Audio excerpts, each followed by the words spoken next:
Hey friends, I'm Otis Gibbs, and this is my buddy Eric Ambel. He's going to tell a great story about recording Neil Young in his barn.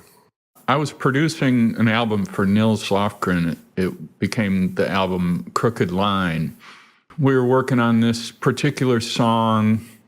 We got to the solo section, and I was telling Nils, what I think we need here is sort of a non-solo solo, like a Neil Young harmonica solo.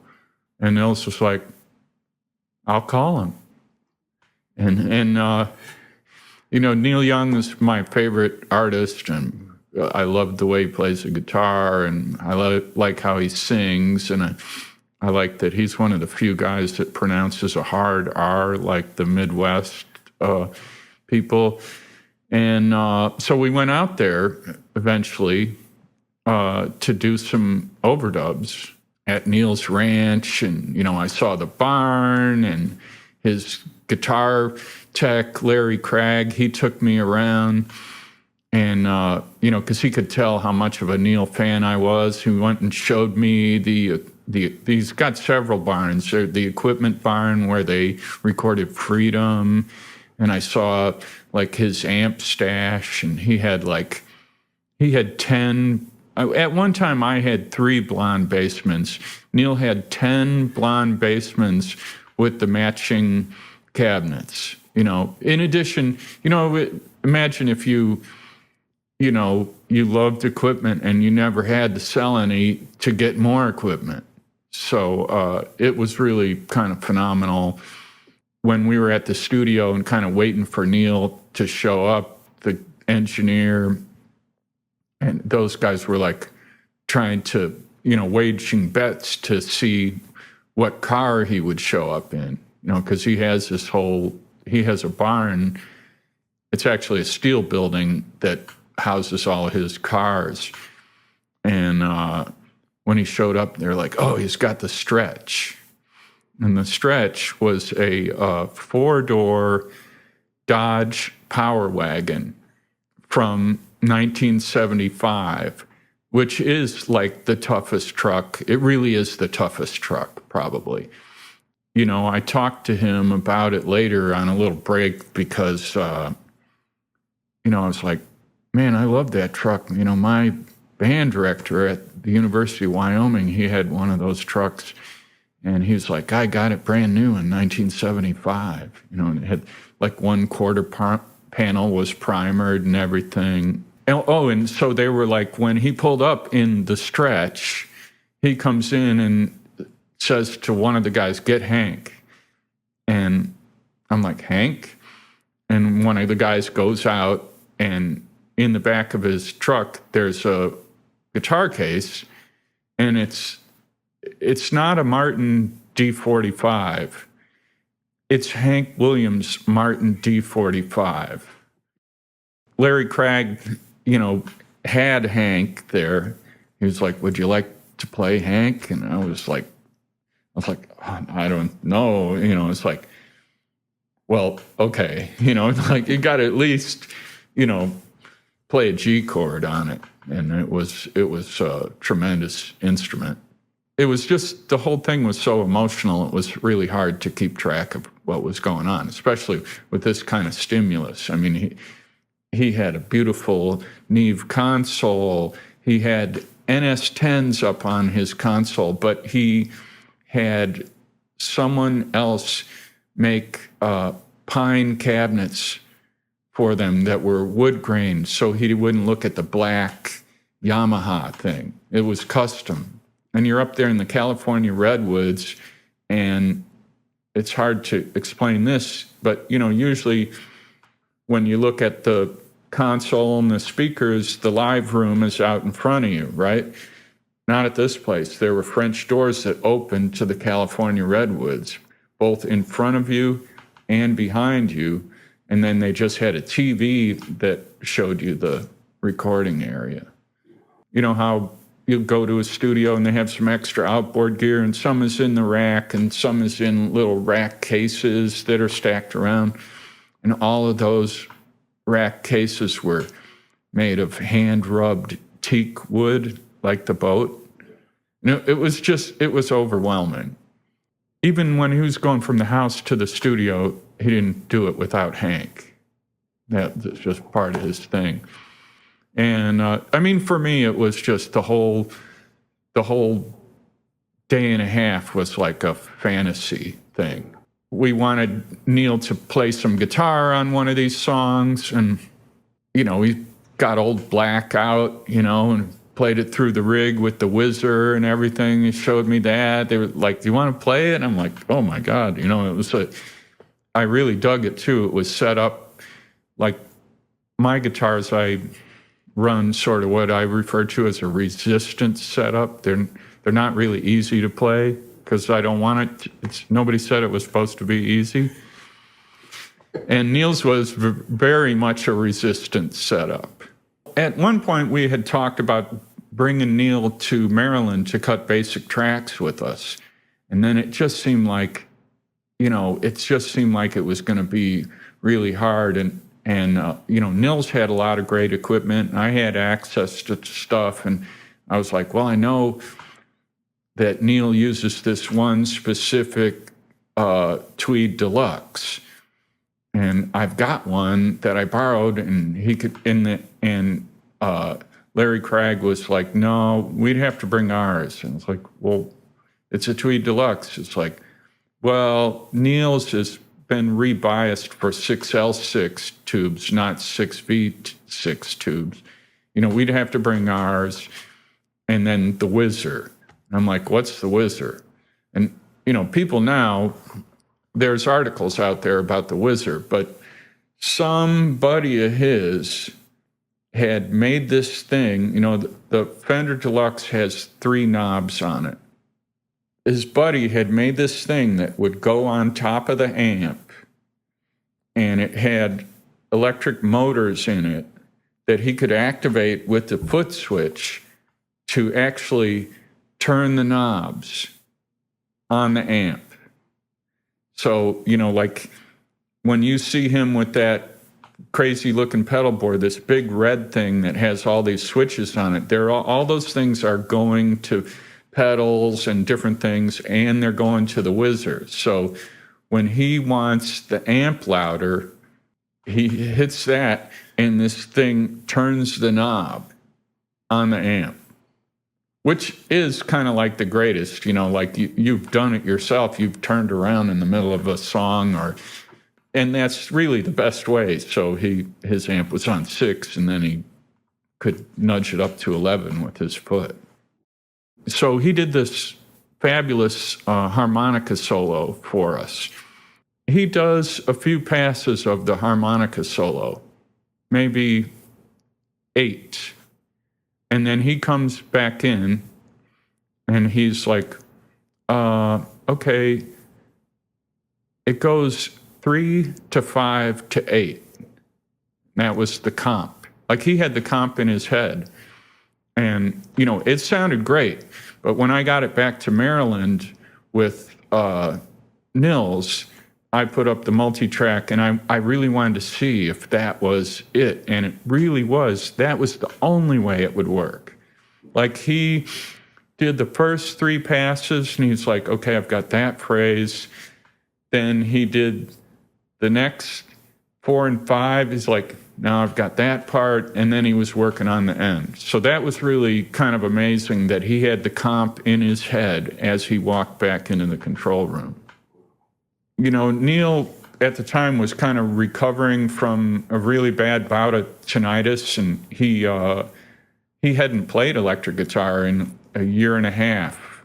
They were working on Harvest Moon, which was the first record that they did everything at the ranch, including the mastering. But he played electric for us. He would sit outside of the control room and listen a few times, and he had his beautiful vintage roll top desk, and while he's listening, he's opening his mail, and people had sent him some Lionel trains, and he was open a box and go, do you think this is good or very good? In like vintage eBay terms. So that was pretty interesting. So we're playing this one song, running it down.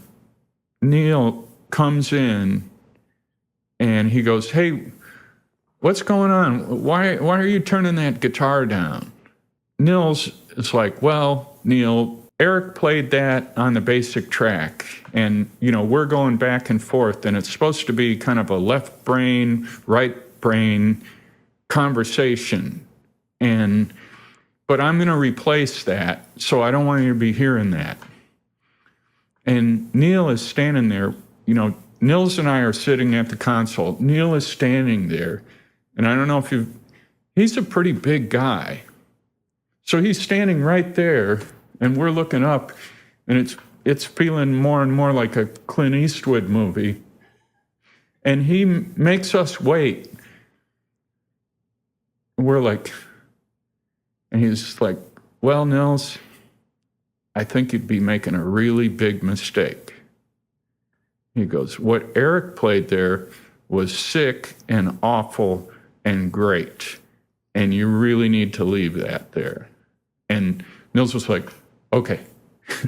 And that was that. And I was sitting there, I'm Neil Young super fan, and I'm like, sick, awful, and great.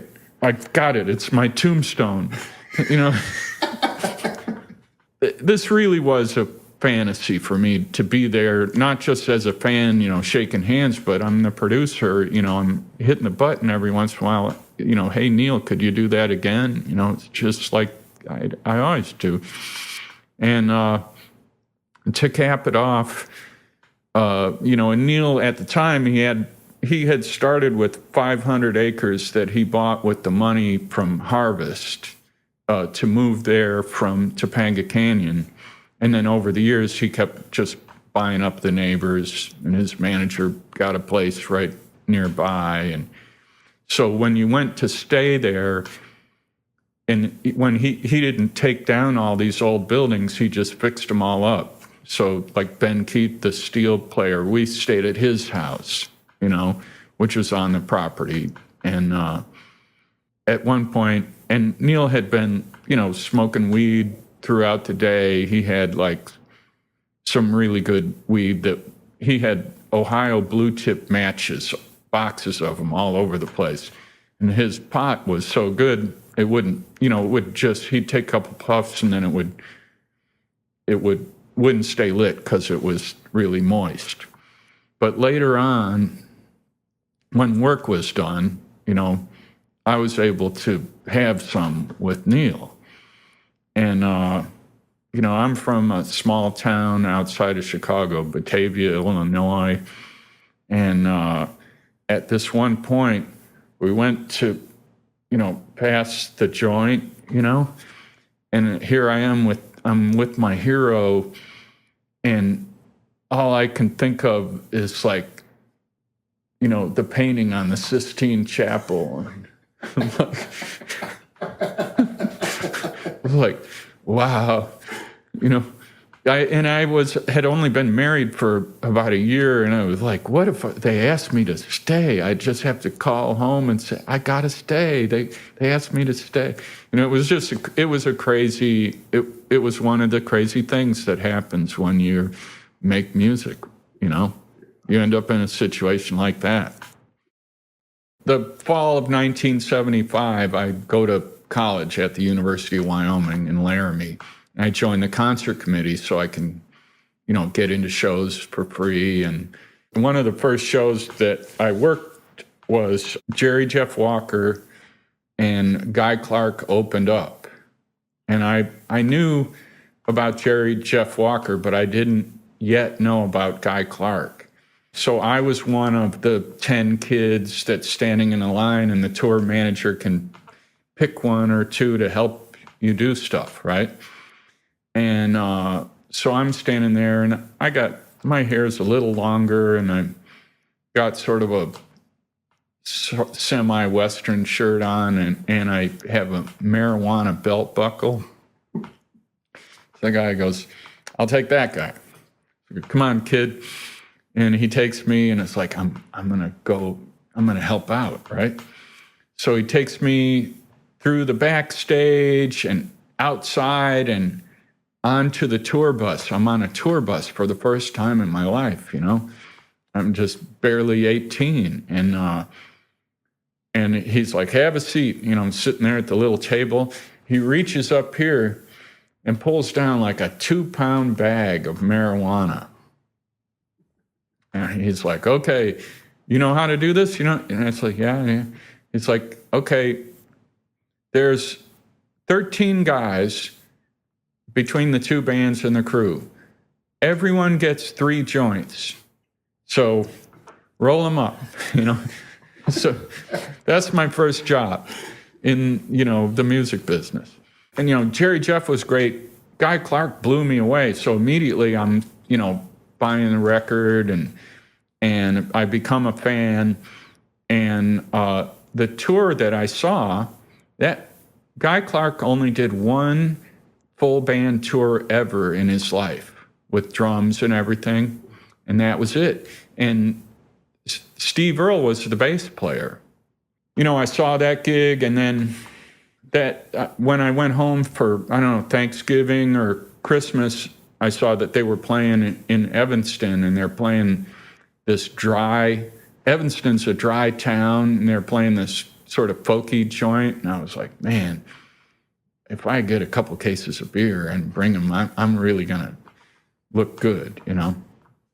So I brought the beer and, you know, so I was a big fan, and I learned about Townes over the years.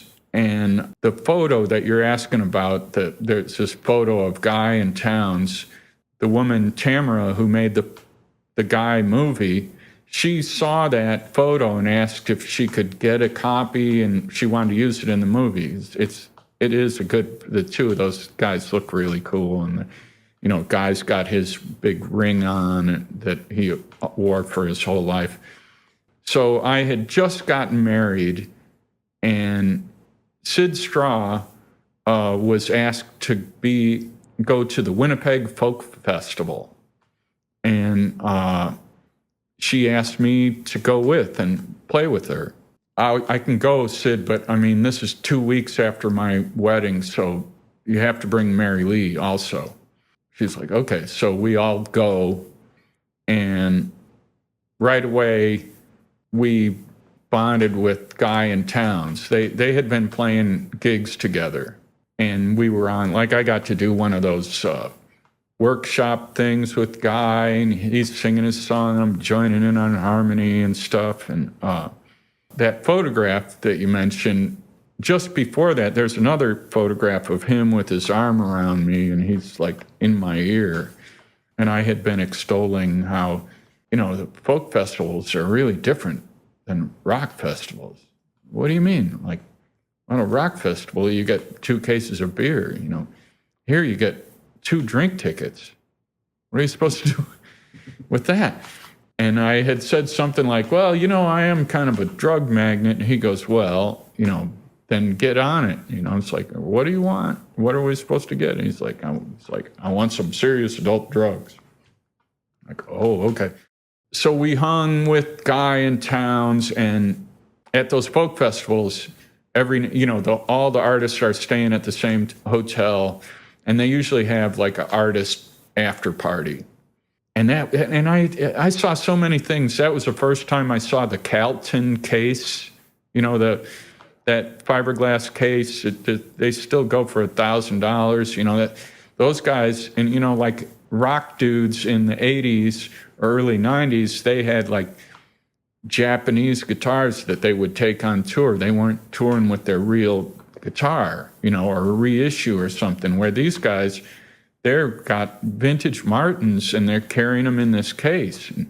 And those guys knew even more about it. Like, you know, they got the cases in white. Like, why did you get the case in white? It's like, because it has to sit in the sun. You don't want to, you know. I was like, wow, I'm learning all these things. Half the reason guys start playing music is so they don't have to dance. They could just be in the band and not have to dance.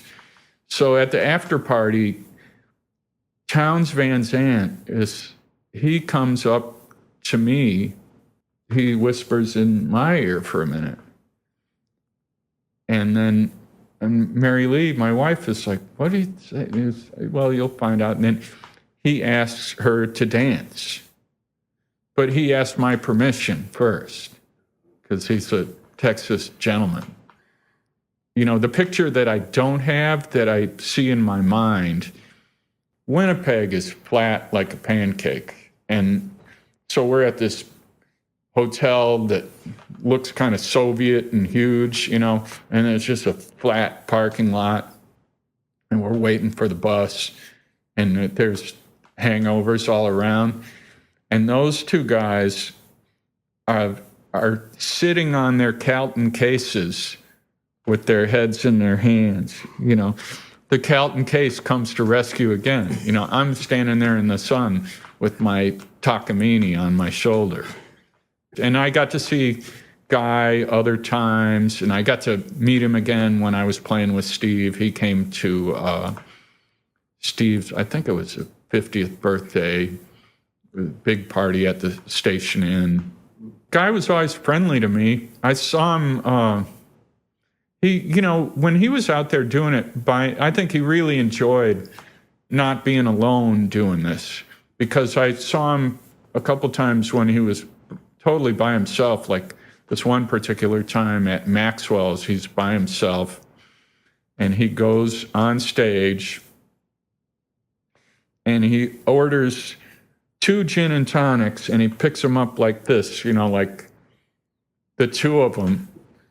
And then he gets on stage and, he builds his own guitar. He's very opinionated about the guitar, like his guitar has no dot markers on the frets. He's like, why would you put them there? They're, you need to look at the side, not the top.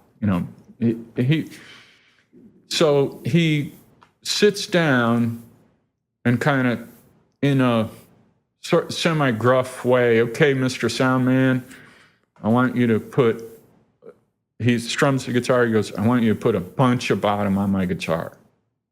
The guy goes, he said, I want you to put more bottom on my guitar than you've ever put on a guitar. But it made sense later, because he's playing with his fingers, and it's not a strumming, I never saw a bad side. I mean, I heard some stories from Steve. He was so Texas. And I met Rodney Crowell on the Outlaw Country Cruise, and, he figures so highly in the movie, and, he produced those early records, and I love those records. I was kind of shocked to hear that Guy didn't like those records, because I loved those records. And at the time, how when you're young and you're covering songs, it was like I always wanted to cover one of those songs, but they all mentioned Texas. It's like, man, if he could just write a song that didn't mention Texas, maybe he'd get a big Nashville cut out of it.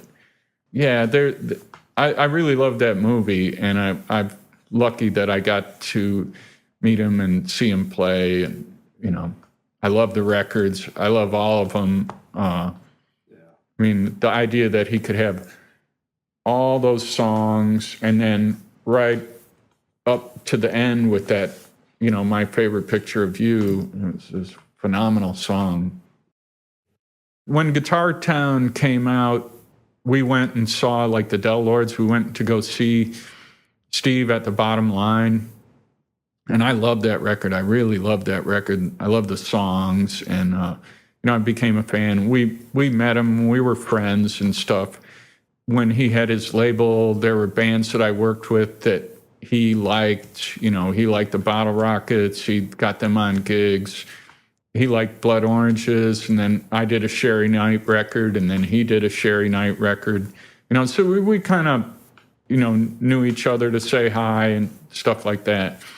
I owned this bar in the East Village, the Lakeside Lounge, from 96 to 2012. At one point, I was over there, and I got a call on the phone from his manager at the time saying, Steve's guitar player just quit, and we got a world tour starting in 2.5 weeks. your friend, the kid, Eric Christensen, do you have his number? Because, we'd like to talk to him. And I was like, hey, wait a minute. I want this gig. And he was like, what? You got the bar and the studio and you're all busy. And my thing was like, hey, if I'm my own boss and I can't answer this question myself, then I've got a real problem. And they're like, okay. So, but I did say, I'll do it. I want to do it. You could send me the song list. But I can't even look at it for another 7 days because I was just about to mix the Backsliders record that I did. I had to do that and keep my head in the gig on this Backsliders record, the one that became Southern Lines. And then I dove in, to learn the songs, and it was really it was a wild thing. I really enjoyed playing with Steve. The songs are so good. And then when we started playing them, and also, like Will Rigby had been in my band, and he had been on records that I produced, so we had a good musical communication. I was friends with Kelly Looney, so it felt like an instant band when we started playing. But it was also an education into the songs. A song like Someday with that amazing lick, I had no idea that lick didn't come in till the end of the song. I thought it was there from the get-go. But, I had to learn stuff like that about the songs. And, it was 5 years, and I think we made 3 albums during that period. But we typically, when a record came out, we'd do the States, we'd do Europe, then we'd come back and do the States again and maybe some Canada, And then I forget if we went 2 or 3 times also to Australia. So it was a lot of touring. And, great band, great guys on the crew. There were things that so I've been playing music my whole life and stuff, but, and you play, usually you do sound check and then you have dinner, and, this is all nicer than I'm used to. Then, after dinner, then there'd be these more menus. It'd be, well, what's this? After show food. What? They got after show food. It was cool. But I also like to say, I've had my own band. I've had bands that I'm in, like the Del Lords and the Yahoos. But when you're a sideman, you're doing a job, right? And your job is to do what you're supposed to do on those songs. And sometimes on a sideman gig, when you're looking at that set list, you've got there's that one coming up there. It's like, oh man, But with Steve, there was never one of those. All the songs are great. There was never one of those songs where we'd be like, oh God, we have to do this again. Well, sometimes Steve, he would refer to it as the bottom of the big time. So we'd be playing, the big clubs and sometimes theaters, and the audiences were great. When I first got in the band, this was early internet, when they had these it was way before Facebook or anything, but there were these message boards, and there were these super fans that fucking hated me. Their idea of the band would be fantasy football. They have these teams that have never played together, but a guy just thinks this guy and this guy and this guy are going to be great. They're not necessarily going to be great. So that was kind of difficult in the beginning for me. And I was used to, as a producer and a band leader and a bar owner even, I was used to, and a studio owner, fixing things. It's kind of my job to fix.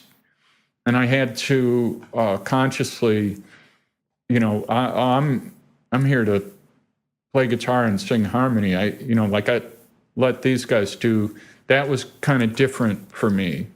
I think what we did first is we played a show with Jackson Browne and Tom Petty came, and then somehow we ended up on this doing dates with Tom Petty.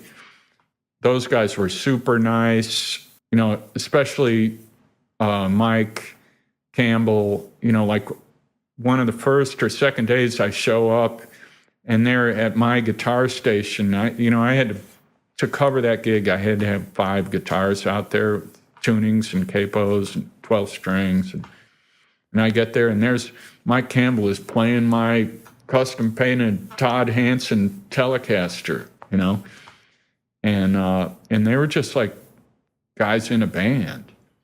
And he was like, yeah, man, if you want to play my 55 Gold Top, go ahead. And I was like, I'm like, well, I use weird strings, and I declined, but they were super nice. Well, yeah, he had I forget specifically if he had 1 or 2 Princetons, and he had a Vox, and he had not a Leslie, but the Fender Vibratone cabinet, which is the speaker doesn't rotate, a piece of foam in front of the speaker rotates. I think they both had them. I mean, those guys had so much gear, so much gear. And they really enjoyed it, like they were like the Stones, like when the Andy Babchek, his book about the Beatles gear came out, I was like, imagine if he could do the Stones. And then he did the Stones. But the Beatles had 15 guitars in their whole quiver through their whole career, where the Stones had, they were into the hundreds by 1970. They went on TV shows with Brian and Keith with matching Firebird 7s. That's like the Les Paul Custom of Firebirds, gold hardware, ebony fretboard, big inlays. And Tom and Mike were like that with their, okay, we're playing the Firebirds on this one. Or, you could tell they had real joy out of the gear. And if you ever saw Tom Petty and the Heartbreakers, Tom he'd have one solo where he'd whip it out, do his solo, and it communicated, It was nothing like Mike, but it wasn't trying to be. There was we had friends out there too, the guy, Steve Winstead, who goes by the name Chinner. He who had also teched for the Georgia Satellites. He was out there with them, and at the time, Justin Earle was my guitar tech. It was really great, but then it was a business thing. We got moved to the Mary Chapin Carpenter tour, which was more of a co-bill, and I think it was a positive monetary thing. It's expensive to have a full band. So we only did 2 weeks with Tom, but it was really, they were super nice. That Mary Chapin Carpenter tour that I mentioned, I mean, she was great, and she had this great band, with Duke Levine and all these guys, Mark Goldenberg, another incredible guitar player. It was a great band. But the audiences, the Steve Earle superfans and the Mary Chapin Carpenter superfans were really quite different. The first tickets went to the Mary Chapin Carpenter, so there'd be all these women in the front, and then the guys in the black T-shirts who are they're in the back. I don't know why, but the women in the front didn't seem to understand that they had a ticket and it was a reserved seat. But they would sit there through our whole set with their making the pain face and fingers in their ear, and that was kind of hard. It was kind of hard. Because you want to do a good job and you want to make that connection, but it wasn't quite possible. Oh no, musically it was cool. It was just that the audiences were pretty drastically different, you know.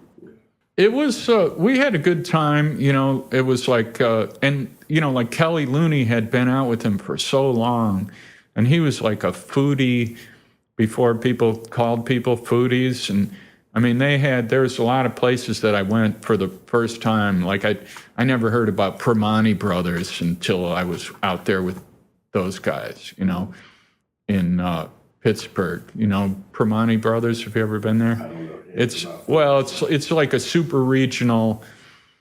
They make like a burger and a sausage sandwich that's served with slaw and fries on it. You know, and like if you ask for it without the fries, you know, it's like trucker food. You know, because this area where all the bars are there, now there are bars there, but it used to be like, you know, truckers would be there at 4 a.m. because they drove all night to get there, and they get unloaded at 6, so they have something to eat. And you know, yeah, we had a lot of great food, good times, you know, with the food. I just knew that it would come to an end, and 5 years was really good. You know, I played on a Grammy-winning record, and we did all this stuff. In the LA Weekly, the free rag, there was a full page ad. Joan Jett is looking for 3 good men. And so, you know, we all signed up for like that, you know. And, you know, we would see Joan out at gigs. X was playing at the Starwood, and the Starwood had like this VIP area, and so we were hanging out with them, and Joan was there, and you know, I'm there with Jimmy and probably Rick and a bunch of people, and I'm talking to Joan, and we're drinking, and I'm like, you know, I saw your ad, and when that's cool and everything, when the smoke clears, I'll be your guitar player. And you know, so we started like toasting and stuff. We're having such a good time that Joan decided that we should become blood brothers. And she's like, hey, Johnny, give me your knife. And she cuts her hand, draws blood, and she gives me the knife. And I tried to cut my hand, but I couldn't do it. She's like, here, give me that. And she cuts my hand. Like, you can't really see it. It's right here. She cuts my hand, and we mixed blood, you know? So it was like, that was the night that we met. You know, she was really on the scene with the punk rock thing, and, you know, she had produced the Germs. You know, she's very supportive. She was like the rock star in attendance, you know? And so they had these auditions. 140 guys signed up for each instrument, you know, and John Doe was helping with the auditions. You know, like he'd play bass when they were trying out guitar players, or he'd play guitar while they were trying out bass players. And when the smoke cleared, not only did I get the gig, but my buddy Gary, who'd been in my band with backing up Jimmy and Rick Elrick, he got the bass player job. And Danny O'Brien, also known as Danny Furious, who was the drummer in the Avengers, he was in our band. He got the drum gig. And I mean, for like more than 35 years, I thought that we'd just all won the audition, right? And maybe 4 or 5 years ago, I went to see X at the City Winery, and, you know, we're hanging out beforehand, and, you know, it's good to see, you know, so one of my oldest friends. And he's like, did I ever tell you that thing about the audition? I was like, what? He's like, well, you don't know about that? I was like, no, I mean, we won. He goes, well, here's what happened. I'm like, oh, really? He said at one point he just stopped the audition. And this was like, you know, so this is in 1979, and that's where like Hollywood was full of all these guys that were going to GIT and BIT, you know, Guitar Institute of Technology, and they're wearing carrying around their guitars with Kahlers and wearing Capizios and stuff. And John was like, Joan, all these guys are assholes. You don't want to be riding around in a van with a bunch of assholes, because that's what's going to happen, Eric and Gary, and those guys are cool. They have a band. You know them. They're good guys and everything. You should just get them. And she was like, yeah, that's a good idea. And that's how we got in the band. But I didn't find out until 35 years later that that's how we got in the band. And that was John Doe who told me the story. And, because he was the guy running the auditions with her. We started the band. We played I forget if it was Monday or Tuesday, but it was kind of based on what the Who did at the Marquee Club. Pick the slowest night, play there every Monday for a month. We played at the Whiskey A Go-Go. At the beginning, there weren't that many people. By the end, it was packed, and we were off. Joan had a 45 that was coming out in Holland of the song I Love Rock and Roll. She had recorded it with Steve Jones and Paul Cook from the Sex Pistols. They found the song for her. It was being used as a theme song for a summer replacement TV show that would have bands on it. And they were like, you should record this. And they took her into some publishing company's studio. And that was the 45 of I Love Rock and Roll. And so we went over there to support that. And we played in England. After our first gig that we played, we flew over to Holland. We played the Lockham Pop Festival with Motorhead and the Romantics. And we really hit it off with Motorhead. So when we came back to London, Motorhead's whole crew worked our show in England. Being on a road crew, that's a respected job, That's something your parents would like it, Those guys would set up the whole PA, set up the stage. They'd stand there what's going on? Oh, we're waiting for Lofty. Lofty? Lofty was the sound man, and he was 6'6", and he would go over there and put on Highway to Hell, and then everyone would listen to it quietly like it was the Star Spangled Banner until it was done. And then, okay, now you can have the stage, But, so we went over there, and we're playing in Holland. We played, they taped that festival, and then they kept broadcasting that each week, and we played in Holland. We must have played 25 gigs just in Holland. Holland is as big as Indiana and Illinois. So, and then while we were there, Joan had just gotten a new manager. He came over and he pulled out a map and he was like, you guys need to move to New York City. And I'll tell you why. He pulls out the map and he's like, here's Boston, here's Washington, D.C. Look at all these cities. You can play all the time. You can start a career. So we came back, and the first vehicle we bought was a used, a telephone company van that we painted a big black heart on the side of it.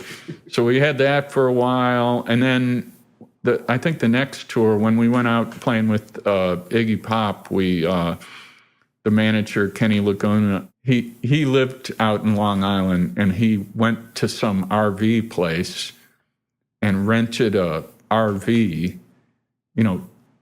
telling them that, that he was going on a fishing trip or something, and he'd be back in a week. And we took that thing for 2.5 months. And I guess the people were in tears when he finally brought it back, because it was we were in a motorhome and pulling a trailer, and we went, everywhere in that thing. So it wasn't, during my period, there was no tour bus or anything like that. Our gear for Joan Jett and the Blackhearts, when we started the band in Hollywood, Joan had a Ampeg V4 stack that she had played with the Runaways. She had this sort of plain top, unburst Les Paul Deluxe, the kind that has the small mini humbuckers. And that was a Runaways guitar. And she had also just gotten this guitar from her roadie found it for her, and it was a white Melody Maker that belonged to Eric Carmen of the Raspberries. And it had been converted to humbuckers. On Sunset, there was this area with all the guitar shops. And there were, one of the first guitar centers ever, when it wasn't a chain, was there. And there was a whole bunch of builders, amp guys and stuff. And there was a guy, Red Rhodes, who was a well-known steel player. And he had a little hole-in-the-wall shop, Red's Royal Amp Service. And he made a pickup called Red Rhodes Velvet Hammer. And when I got in the band, Joan already had a Velvet Hammer in the bridge of the Melody Maker and the bridge of the Les Paul. There was an amazing vintage guitar store near my home in Batavia, out in DeKalb, Illinois. This guy, Larry, from Axe in Hand Guitars. And he was one of the first 4 or 5 vintage guitar dealers in the whole United States. And he had amazing stuff out there. And I got a real, and his strategy at the time was he would never sell his best piece. He would sell the other things, but he'd wait until there was a better one of these or a better one of those. And so I got which was not his best 57 Les Paul Jr. I got a Les Paul Jr. from him that someone had put Grovers on it, and which I wouldn't do nowadays.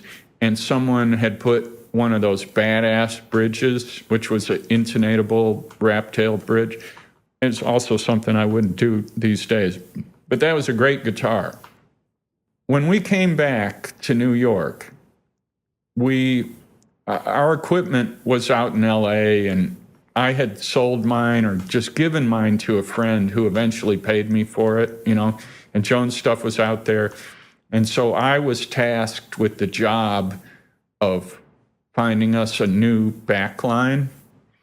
I knew a certain amount about equipment, and I liked the Beach Boys. I was never the biggest Beach Boys fan, but when I would see those pictures of the Beach Boys in the 60s, the whole stage of Fender amps, the whole stage, everybody had Fender, the matching grill cloth, the whole thing.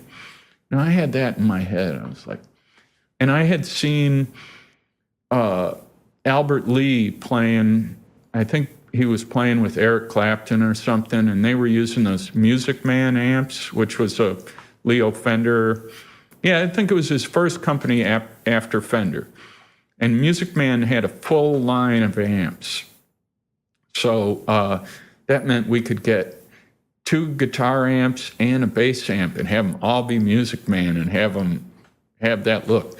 So we went to this place, Grayson's Music, out in Long Island, and we got a bass amp that I think had a couple 15s in a reflex cabinet, 130-watt head, and for me, I got a 410 130.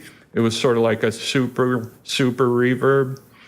And for Joan, we got her the sort of the twin version that was the 212 130. But Joan is still playing that Music Man amp to this day. You know, she's got her original one. You know, sometimes you see her with the Music Man head, and she'll use a Vox 212 bottom, but she's had that amp ever since. About halfway through my time, we had this great roadie. His name was Ernest Michael Kulka III, and we called him the Cook. And the Cook decided that because there were 2 amps on Joan and Gary's side and only 1 on my side, he had a 100-watt cane front Marshall. So I was now using the Music Man HD 130 and this 100-watt cane front Marshall, you know, to even things out visually. None of us had a pedal. We didn't even have a tuner pedal. You know, we'd have to go to the strobe tuner if we needed to tune. And I guess my most fun thing with that rig was one time they used to have these concerts on the pier on the west side in Manhattan. And we played a show there, and we got the Coasters to open. And they were like, I love the Coasters. You know, there's songs I've always, you know, when you talk about Neil Young, you know, and people say, well, he's plays that best one-note solo. Well, Mickey Baker played the one-note solo on I'm a Hog for You, Baby, you know, by the Coasters. You know, the first time I heard that, I was just, it kept going. I was like, is he, yes, oh my goodness, he plays a one-note solo on a hit record. So the Coasters, we rehearsed with them because at the time we were doing, Joan's always had some interesting covers, you know, and we were doing Rebel Rebel. We had a rehearsal at SIR, and the Coasters came, and, you know, Joan would go, do, do, do, do, do, do, do, do. Coasters, do, do, do, do, do, do. I mean, it was fucking incredible. So when they were going to sit in with us, our musical director, he wants to play too, you know. So here's a guy, an older gentleman with a 355, you know, beautiful big Gibson 355. I was like, I got you. I just plugged him into that 100-watt Marshall, you know, so we had that extra. People didn't sit in with us. Honestly, that's the only time anybody ever sat in with us. And but having that amp there and watching the older gentleman enjoy himself with the 100-watt Marshall was really great. Joan Jett has got an incredible clock, and I'd say of all the people I've played with, Joan Jett and Dan Baird have the most righteous right hands. Like, it's just like her rhythm. I never, ever heard her make any kind of rhythm mistake ever. You know, and, you know, like Dan, he can hit that 8th note on the guitar, and it almost sounds like a sequencer synthesizer when he goes bang, bang, bang, bang, bang, bang. And Joan, I mean, she's the same. Like, and I also think that Joan's she's probably a better singer than people know. You know, maybe she didn't make a record for 6 years or something, but she's never made a bad record. So who's to say that she should try something different? Because she's, you know, she's just really solid, and she was fun to hang out with and telling stories. And so, you know, it's when you're in a band and everybody's thinking the same way, it's really good.